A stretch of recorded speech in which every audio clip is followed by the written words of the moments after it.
wanted to talk about today.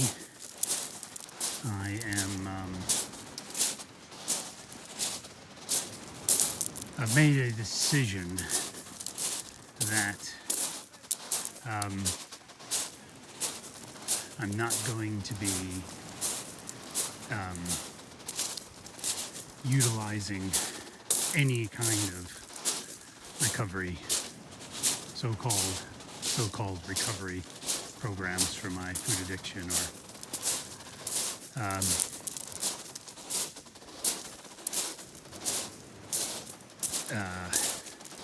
gluttony, really, I want to call it.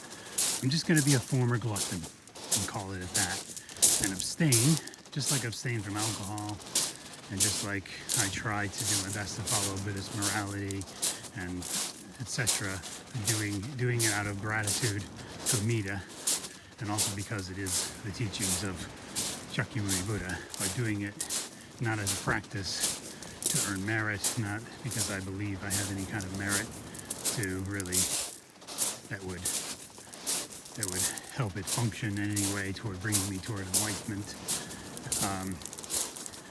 I just do it as a ingratitude, as part of the, as trying to follow the fifth precept, ingratitude to Amida. Not as a practice, just abstain from my addictive eating like I would abstain from alcohol, in accord with the fifth precept. So, and again, in gratitude to Amida, not because of any kind of attempt to improve my mind stream or attempt to improve my karmic situation or bring me toward enlightenment or earn any merit, just out of gratitude. Just like Joshin talks about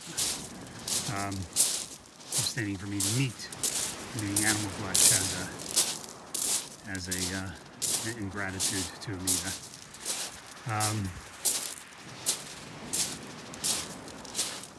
But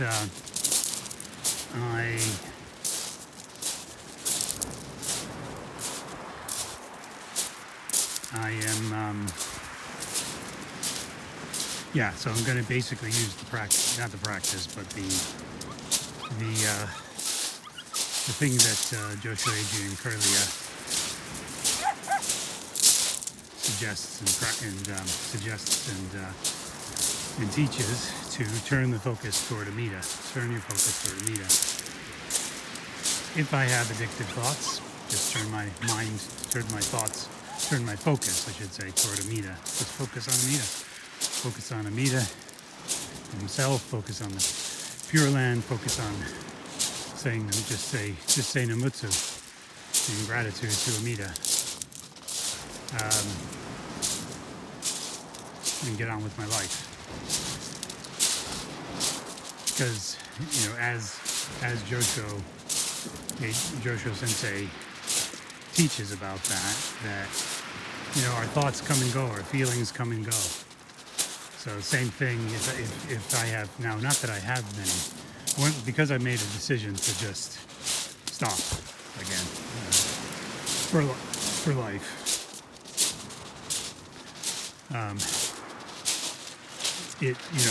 With that alone just weakens the urge or the addictive thoughts or addictive behavior or addictive thinking. Just that alone, but they will pass. In time, they will pass, and I'm not practicing anything by doing that. I'm just turning the focus to Amida rather than the focus on my monkey mind thoughts. And in this instance, monkey mind, addictive monkey mind, addicted primitive brain monkey mind, addictive primitive brain ghost mind, ghost monkey mind, I guess we'll call it. That's a good way to describe the mind of an addict, the ghost monkey mind. The Preta monkey mind. Anyway,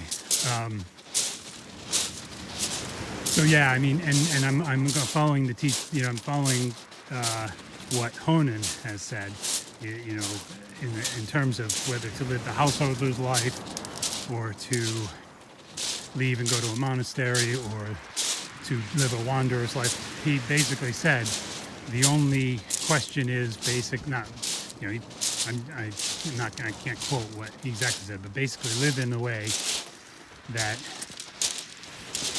in whatever way enables you to say Nembutsu is essentially what he said. And you know, I take that to live in a way that allows me to say Nembutsu in gratitude. So that means live in a way that allows me to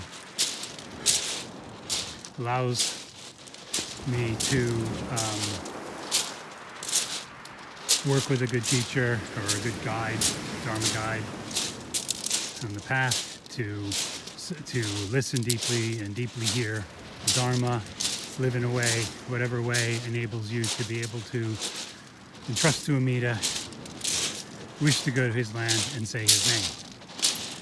That to me is, you know, that to me is some, you know, when some, in that statement of live in whatever way enables you to say Nembutsu, that basically sums all that up for me. And I, as I've talked about before in other videos that I've taken, that I've had in the past on other channels and taken down,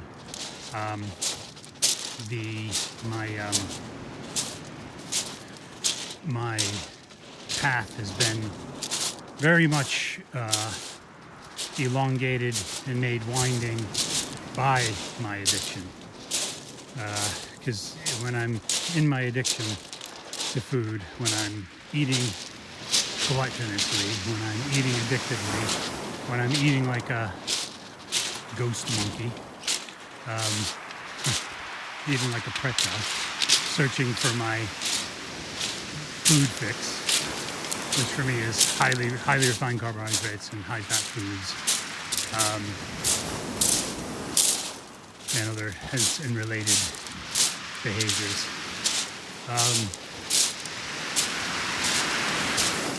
When I'm searching for that, when I'm trying to get that, when I'm trying to eat those and I'm overeating those and I'm living that gluttonous way, that living like a preta in the human realm,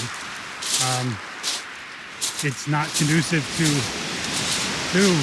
even the easy path of Jodo Shinshu. It really does frustrate the path. It distracts me. It draws me away, and then me trying to control it, you know, and then you know all that stuff. So, you know, there's a lot of things that, you know, when I would try to control it, it caused more problems. You know, of course it would. So.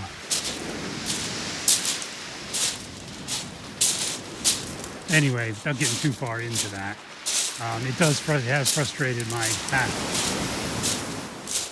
to, you know, in the Pure Land way, in the Jodo Shinshu way, it has definitely frustrated that path. So that's another reason I need to abstain from it, and I want to abstain from that. But, you know, and I thought, well, I took that teaching of Honan, you know, to say, you know, when he says live in whatever way allows you to say Nembutsu or enables you to say Nembutsu, I took that to mean, well, I'll use secular recovery programs, secular recovery techniques to do this. But I'm finding it's just too confusing, and people are all over the place. You know, even if you're trying, you know, if you use secular, whether it's secular or 12-step recovery, and even working 12-step recovery in a secular way, you're still among people first of all, the whole premise of recovery is flawed. It's to me anyway. The whole thing is it's like, oh, I have a disease, and or oh, poor me, and well, not, they don't necessarily say poor me, but you know what I mean. It makes them like, oh, I'm fighting this terrible disease. It's like, no, you're not. You are a hedonistic, pleasure-seeking glutton who freaking, and whether you were self-medicating or whether you were just being hedonistic and selfish, that's what you were. You were just, you don't have a freaking disease any more than I mean, everyone has a disease. It's called samsara. You know, like, everyone has a disease every human has a disease if they're living in samsara. If you're a human being, if you're a being living, any being living in samsara, you have a disease. It's called delusion, ignorance, blind passions, or those, I guess, I don't know. They could be the symptoms of it. But it's the ignorance, the unenlightenment, the delusion, the egoic delusion of self that causes that, of the egoic self.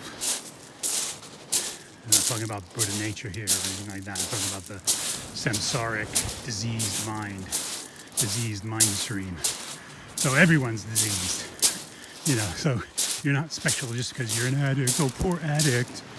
Poor baby has a disease. You know, I find it very, very annoying and very, you know, it just protects them from any real moral judgment or real moral standard or it just protects them from being judged morally, which is what they rightly should be.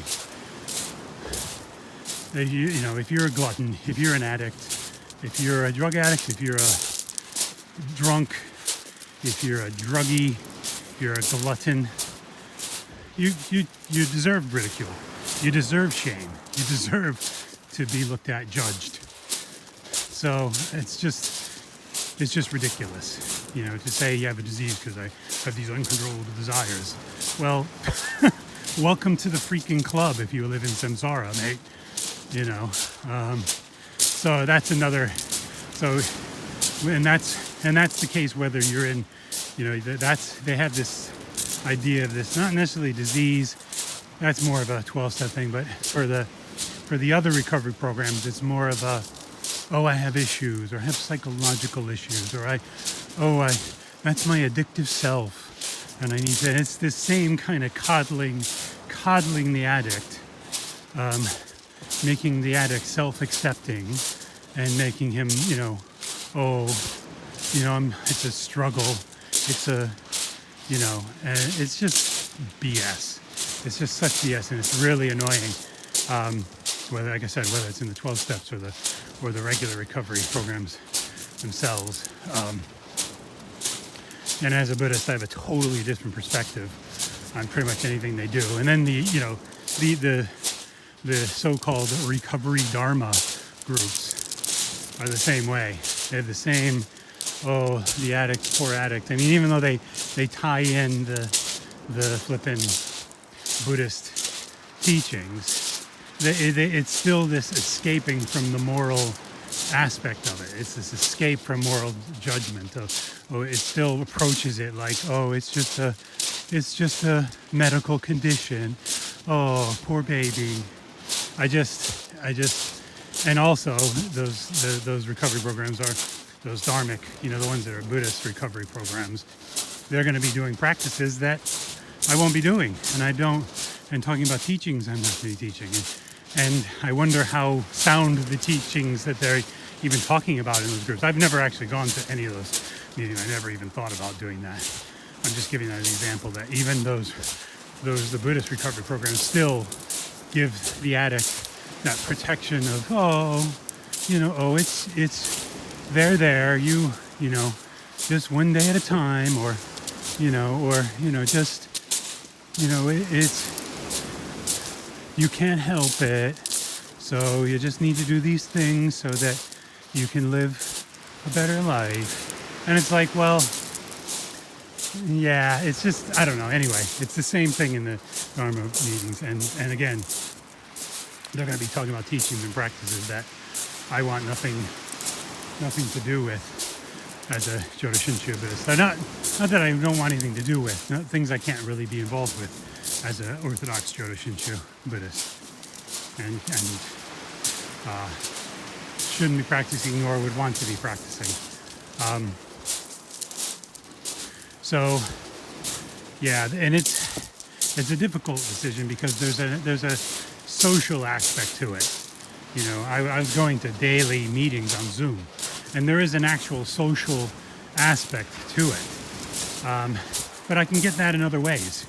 You know, I can join other groups that are have nothing to do with recovery and nothing to do with spirituality. You know, I can draw. You know, there's other things I can do to have that outlet.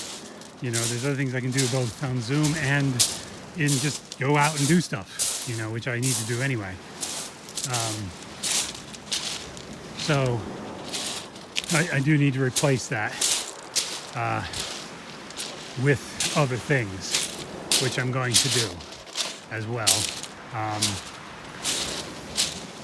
So yeah, so what will allow me to live as a Nembutsu follower, as a Orthodox Jodo Shinshu follower, is to just, you know, treat my addiction like any other thought, any other monkey mind thought, any other kind of thought of whatever world it comes from. Animal, hell realm, ghost realm, God realm, whatever. Treat it all. Treat my addictive thoughts and addictive behaviors and addictive thinking and addictive mind, quote unquote, like I would any other thought. And just turn my mind toward Amida, turn my thoughts toward Amida, turn my focus toward Amida, and in gratitude. And in gratitude, abstain from being a glutton. Abstain in gratitude from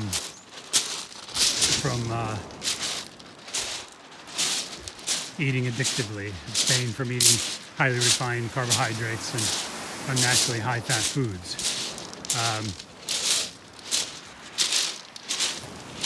And just turn the focus to Amida.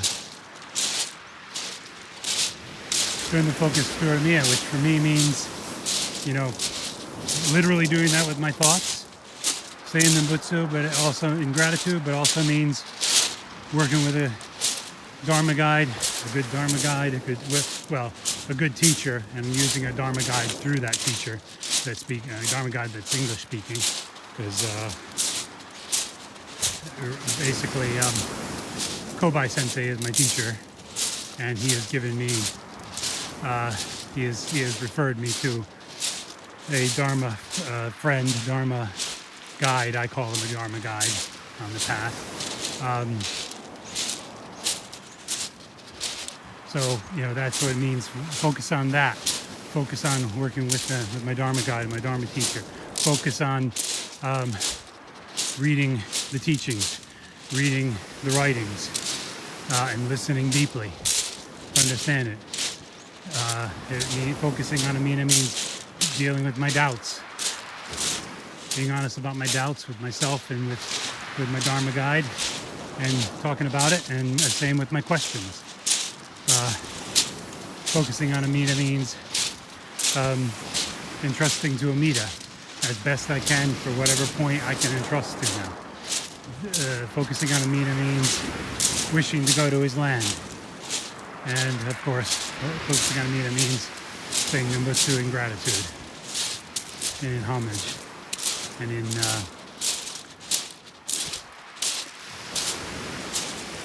devotional gratitude, I guess you could say. It's not a devotional practice at all. But yeah, that's the decision I've had to come to. I've tried for it's almost what is it now? almost 4 months that I've been abstaining from being a glutton and utilizing various recovery programs in a secular way, and just coming to the realization it's just too confusing, it's too annoying, it's too, and it actually isn't. At one point I thought if I use these secular programs, not as a practice, just as a trying it that way, as in a secular approach, to that was part of me trying to live in a way that allows me to be a Nibbutsu follower. But as Honan taught, but it really doesn't help. It just confuses and complicates, and for this bamboo, it just confuses and complicates things, and just layers things with something unnecessary. And I abstained, the longest I've ever abstained in my life from being a glutton was for 5 years, and that was on my own. I just did that on my own.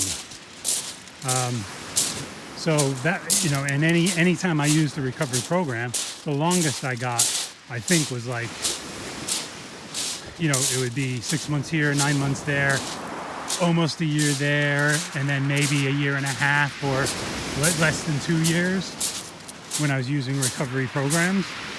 So that kind of, to me, also tells me I don't really need it. So that's the decision I made. Now that I'm kind of, I went through a bit of a, when I started eating addictively again, or started eating like a glutton again, like a human ghost again, like a human preta again. That's how we'll say it, rather than eating addictively.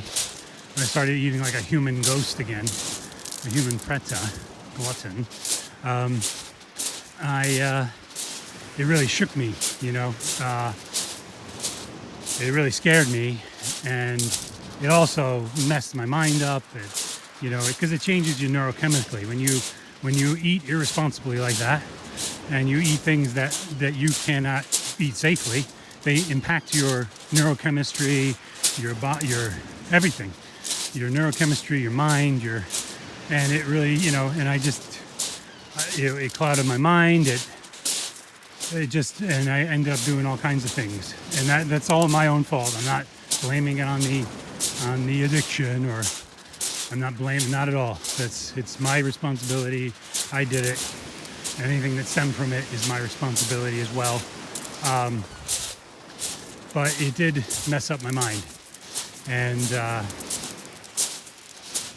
coupled with and kind of separate from that, me coming to a realization that I didn't have Shinjin after convincing myself that I had, and because I wasn't honest about my questions and doubts and just suppressed them. So a combination of those two things, really, I was in a pretty, frightened, desperate, frustrated, angry state, more than usual, more than usual as a bamboo. I'll say, more than I usually am in all those various states. And so I just said, okay, I got to, so I did what I did, and it's helped, I'm stabilized now. That's probably just through my own doing, but, anyway, going to the, I think I convinced myself that using those secular programs and using the 12 steps in a secular way was something that was helpful, when in fact it wasn't, was something that was needed in order for me to live as a Nembutsu follower, but it wasn't. It's not. I convinced myself it was. I convinced myself it would be helpful, but it's really not. It's really not necessary. I can abstain from being a glutton I can, as Paul Roberts would say, put your big boy pants on and, pull yourself up by your bootstraps and pull your britches up and, get moving. But, so that's the decision I made. I just think, actually, I think I'm going to keep going for a bit just to see how far I can go before I'm almost to the point, I think, where the tide is going to be against me. Here. Yeah, I don't think I can go much. I'm not going to risk it. Anyway, I'm not going to risk it, not with my karmic causes and conditions.